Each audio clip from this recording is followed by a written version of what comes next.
క్రొత్త నిబంధన గ్రంథము నుండి అపోస్తలుడైన పౌలు తిమోతికి వ్రాసిన మొదటి పత్రిక 5వ అధ్యాయము. వృద్ధిని గద్దింపక తండ్రిగా భావించి అతని హెచ్చరించుము. అన్నదమ్ములని యవ్వనులను, తల్లులని వృద్ధ స్త్రీలను, అక్క చెల్లెండ్రని పూర్ణ పవిత్రతతో యవ్వన స్త్రీలను హెచ్చరించుము. నిజముగా అనాథలైన విధవరాండ్రను సన్మానింపుము. అయితే ఏ విధవరాలికైనను పిల్లలుగాని మనుమలుగాని ఉండిన ఎడల వీరు మొదట తమ ఇంటివారి ఎడల భక్తి కనపరచుటకును తమ తల్లిదండ్రులకు ప్రత్యుపకారము చేయుటకును నేర్చుకొనవలెను.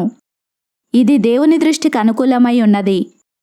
అయితే నిజముగా అనాథయైన విధవరాలు ఏకాకియై ఉండి దేవుని మీదనే తన నిరీక్షణ నుంచుకొని విజ్ఞాపనలయందునో ప్రార్థనలయందునో రేయింబగలు నిలకడగా ఉండును. సుఖభోగములయందు ప్రవర్తించున్నది బ్రతుకుచుండియు చచ్చినదై ఉండును. వారు నిందారహితులై ఉండునట్లు ఈలాగు ఆజ్ఞాపించుము. ఎవడైనను స్వకీయులను, విశేషముగా తన ఇంటి వారిని సంరక్షింపకపోయిన ఎడల వాడు విశ్వాస త్యాగము చేసినవాడై అవిశ్వాసి కన్నా చెడ్డవాడై ఉండును.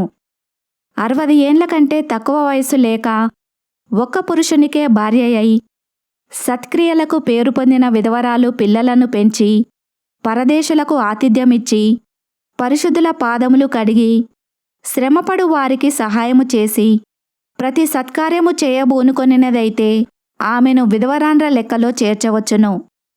యవనస్తులైన విధవరాండ్రను లెక్కలో చేర్చవద్దు. వారు క్రీస్తునకు విరోధముగా నిరంకుశులైనప్పుడు తమ మొదటి విశ్వాసమును వదులుకొనిరను తీర్పు పొందిన వారై పెండ్లాడగోరుదురు. మరియు వారు ఇంటింటా తిరుగులాడుచు బద్ధకురాండ్రగుటకు మాత్రమేగాక ఆడరాని మాటలాడుచు వదరుబోతులను పరుల జోలికి పోవువారు నగుటకు నేర్చుకొందురు. కాబట్టి యవన స్త్రీలు వివాహము చేసుకొని పిల్లలను కని గృహ పరిపాలన జరిగించుచు నిందించుటకు విరోధికి అవకాశమియ్యకుండవలనని కోరుచున్నాను.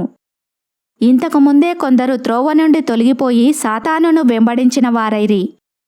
విశ్వాసురాలైన ఏ స్త్రీ ఇంటనైనను విధవరాండ్రుండిన ఎడల సంఘము నిజముగా అనాథలైన విధవరాండ్రకు సహాయము చేయుటకై దానిమీద భారము లేకుండా ఆమెయే వీరికి సహాయము చేయవలెను. బాగుగా పాలన చేయు పెద్దలను, విశేషముగా వాక్యమందును ఉపదేశమందును ప్రయాసపడు వారిని రెట్టింపు సన్మానమునకు పాత్రులనుగా ఎంచవలెను. ఇందుకు నూర్చెడి ఎద్దు మూతికి చిక్కము వేయవద్దు అని లేఖనము చెప్పుచున్నది. మరియు పనివాడు తన జీతమునకు పాత్రుడు. 2-3 సాక్షులుంటేనే గాని పెద్ద మీద దోషారోపణ అంగీకరింపకుము. ఇతరులు భయపడు నిమిత్తము పాపము చేయు వారిని అందరి ఎదుట గద్దింపుము. విరోధ బుద్ధితోనైనను పక్షపాతముతోనైనను ఏమీయూ చేయక నేను చెప్పిన ఈ సంగతులను గైకొనవలనని దేవుని ఎదుటను క్రీస్తుయేసు ఎదుటను ఏర్పరచబడిన దేవదూతల ఎదుటను నీకు ఆనబెట్టుచున్నాను. త్వరపడి ఎవని మీదనైనను హస్తనిక్షేపణము చేయకుము. పరుల పాపములలో పాలివాడవై ఉండకుము. నీవు పవిత్రుడవుగా ఉండునట్లు చూచుకొనుము. ఇక మీదట నీళ్ళే త్రాగక నీ కడుపు జబ్బు నిమిత్తమును తరచుగా వచ్చు బలహీనతల కోసరమును ద్రాక్షారసము కొంచెముగా పుచ్చుకొనుము.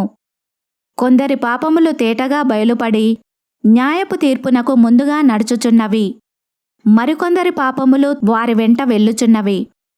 అటువలే మంచి కార్యములు తేటగా బయలుపడుచున్నవి. బయలుపడనివి దాచబడనేరవు. 6వ అధ్యాయము. దేవుని నామమును ఆయన బోధయు దూషింపబడకుండునట్లు దాసత్వమను కాడి క్రింద ఉన్నవారందరును తమ యజమానులు పూర్ణమైన ఘనతకు పాత్రులని ఎంచవలెను.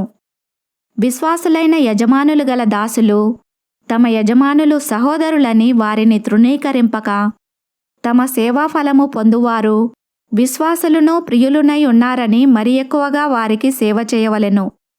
ఈ సంగతులు బోధించుచు వారిని హెచ్చరించుము.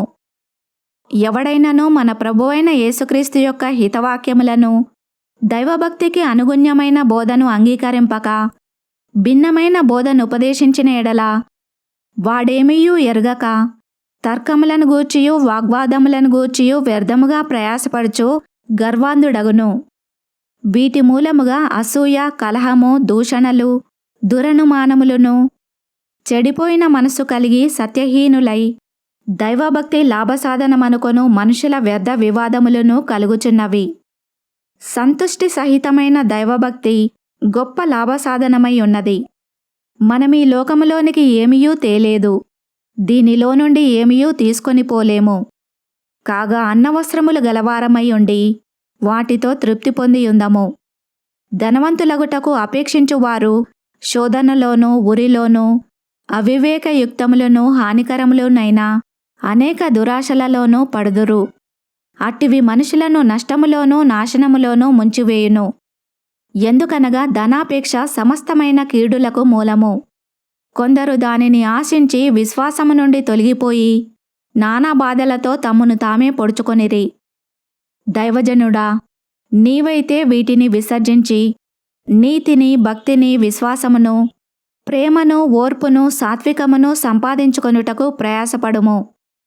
విశ్వాస సంబంధమైన మంచి పోరాటము పోరాడుము. నిత్య జీవమును చేపట్టుము. దాని పొందుటకు నీవు పిలువబడి అనేక సాక్షుల ఎదుట మంచి ఒప్పుకోలు ఒప్పుకొంటివి. సమస్తమునకు జీవాధారకుడైన దేవుని ఎదుటను, పొంతి పిలాతునొద్ద ధైర్యముగా ఒప్పుకొని సాక్ష్యమిచ్చిన క్రీస్తు యేసు ఎదుటను, మన ప్రభు అయిన యేసుక్రీస్తు ప్రత్యక్షమగు వరకు నీవు నిష్కలంకముగాను అనింద్యముగాను ఈ ఆజ్ఞను గైకొనవలనని నీకు ఆజ్ఞాపించుచున్నాను. శ్రీమంతుడును అద్వితీయుడు నగు సర్వాధిపతి యుక్తకాలములయందు ఆ ప్రత్యక్షతను కనపరుచును. ఆ సర్వాధిపతి రాజులకు రాజును, ప్రభువులకు ప్రభువునై ఉన్నాడు. సమీపింపరాని తేజస్సులో ఆయన మాత్రమే వసించుచు అమరత్వము గలవాడై ఉన్నాడు. మనుషులలో ఎవడునూ ఆయనను చూడలేదు, ఎవడునూ చూడనేరడు. ఆయనకు ఘనతయు శాశ్వతమైన ప్రభావమును కలిగియుండునుగాక. ఆమెన్. ఇహమందు ధనవంతులైన వారు గర్విష్ఠులు కాక, అస్థిరమైన ధనమందు నమ్మికయుంచక, సుఖముగా అనుభవించుటకు సమస్తమును మనకు ధారాళముగా దయచేయు దేవుని యందే నమ్మికయుంచుడని ఆజ్ఞాపించుము. వారు వాస్తవమైన జీవమును సంపాదించుకొను నిమిత్తము రాబోవు కాలమునకు మంచి పునాది తమ కొరకు వేసుకొనుచు, మేలు చేయువారును, సత్క్రియలు అను ధనము గలవారును, ఔదార్యము గలవారును, తమ ధనములో ఇతరులకు పాలిచ్చువారునై ఉండవలెనని వారికి ఆజ్ఞాపించుము. ఓ తిమోతి, నీకు అప్పగింపబడిన దానిని కాపాడి అపవిత్రమైన వట్టి మాటలకును, జ్ఞానమని అబద్ధముగా చెప్పబడిన విపరీత వాదములకును దూరముగా ఉండుము. ఆ విషయములో ప్రవీణులమని కొందరనుకొని విశ్వాస విషయము తప్పిపోయిరి. కృప మీకు తోడయుండునుగాక. ఈ వాక్యమును విన్న మిమ్ములందరినీ దేవుడు దీవించునుగాక. ఆమెన్.